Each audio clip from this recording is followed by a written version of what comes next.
Josh Jacobs got arrested? What's going on, everybody? Welcome back to another episode of the Packers Everywhere podcast. As usual, I'm your host, Zach. In today's episode, we've got some really bad news for both Josh Jacobs and the Packers organization. And it really brings me no joy to make this video. But I must say everything in this video is only alleged. The investigation that I'm about to talk about is ongoing.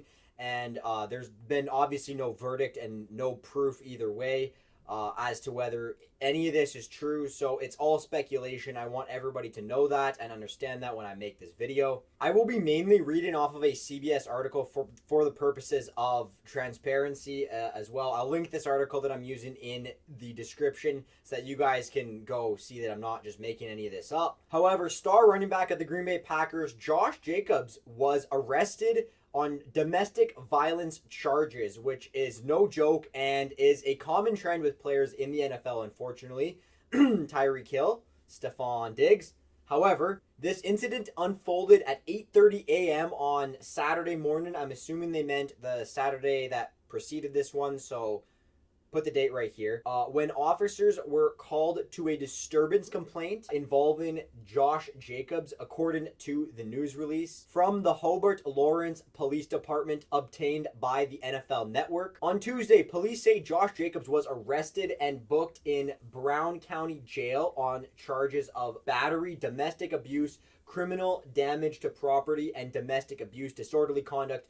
All the terrible things you don't want to hear, and there are a plethora of charges. I could go on. He was apparently intimidating the victim as well. Hobart and Lawrence is the town that is adjacent to Green Bay, Wisconsin, where Jacobs, I assume, is supposed to be attending OTAs at this point. Police say that the investigation is still ongoing for obvious reasons. The Packers informed CBS News that they were aware of the situation involving Jacobs and his given legal predicament and are withholding further comment until further notice. This is all as of May 26th, 2026. There are no further reports about this. I will keep you guys updated to the best of my abilities. It is exam week. I am a high school student, and it is also my 18th birthday this week, so I will do my best.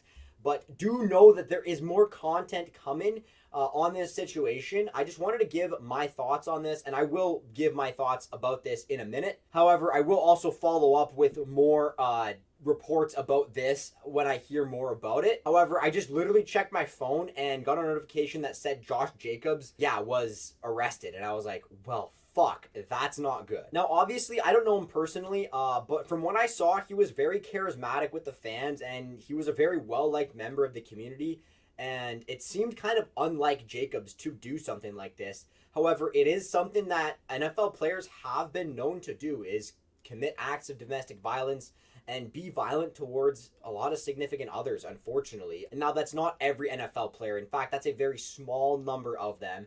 However, it is more than zero, which is more than it should be. And I really hope for everybody involved that this isn't, these accusations aren't true, and that there's an explanation for this, but this is really bad news for both Jacobs and the Green Bay Packers. However, if these accusations are true, I do hope that the full power of the law is taken out on Jacobs, because there is no place for this in the world, especially not when you're a superstar in the NFL making millions of dollars playing in a beautiful place like Green Bay, Wisconsin. Now that we've gotten the formalities and taken care of the personal aspect of a situation like this, which I think is very important to address when talking about a touchy subject like domestic violence, let's talk about the football side of this. The Green Bay Packers have a very thin running back depth chart. They have an undrafted free agent that they brought in, I believe.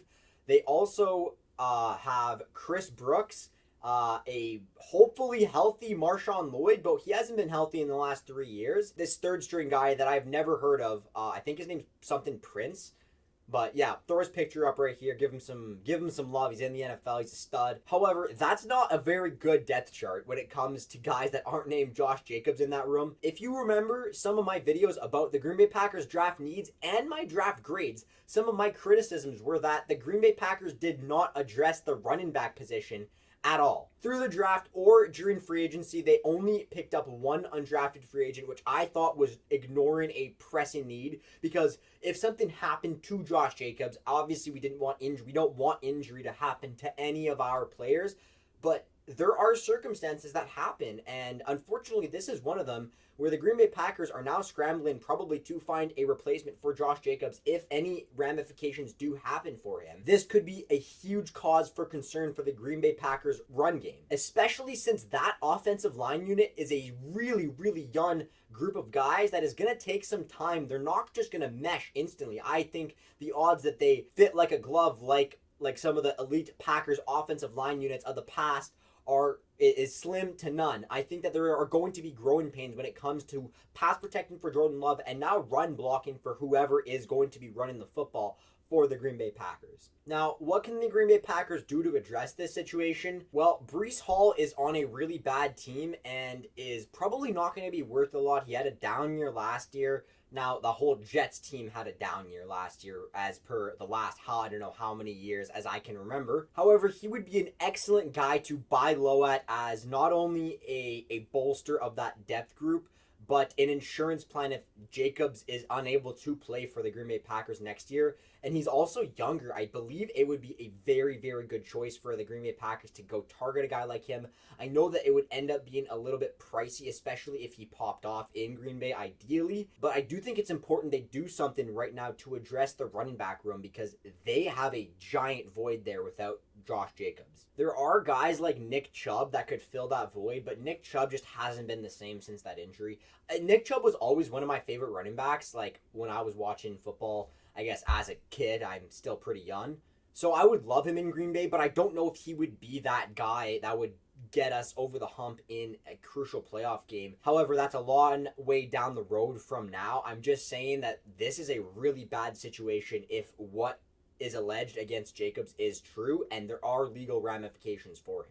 Other guys that the Packers could target include Joe Mixon, Najee Harris, and J.K. Dobbins, I believe. But none of those guys are bona fide number one running backs that you can count on to carry the rock for 20 times a game like Jacobs has to sometimes in Green Bay. And without that depth behind the running back one position in Green Bay, the running back one in Matt LaFleur's offense, which is typically a run-heavy offense, is going to have a huge workload as per usual in Green Bay. I know this isn't a super positive video to make, but not everything is in the sports world as a whole. And sometimes there's just some not fun things to talk about that kind of need to be addressed. Obviously, you got to address the elephants in the room sometimes. And I do hope that this situation is all a misunderstanding, that there is an explanation for all of this. But as of right now, it really doesn't look like it. And I hope the victim's family is okay, as well as the victim themselves. I hope that if this is true, the victim's family and the victim themselves are okay. I hope the full power of the law is taken into effect here, as it is not always against NFL players. Deshaun Watson. All that being said, I really appreciate you guys tuning into my channel. It makes me so happy that people actually will listen to me talk about sports. It's my dream to do this for a living someday, so maybe I'll be able to look back on a video like this and reminisce. I would really like that. If you guys enjoy this kind of content, be sure to leave a like and subscribe. It's the best way to let me know you guys enjoy the video, because letting YouTube know you guys enjoy the video makes it do better on YouTube, and that lets me know you guys enjoy the video. If you guys have any thoughts on the situation, go ahead and leave a comment down below. I read all of your comments. I love to reply to them. I love to have a chat. If you guys have anything to say, feel free to reach out and grow this community some more. I won't take any more of your time. I hope you guys had a good time watching this, and I will see you guys in the next video. See ya.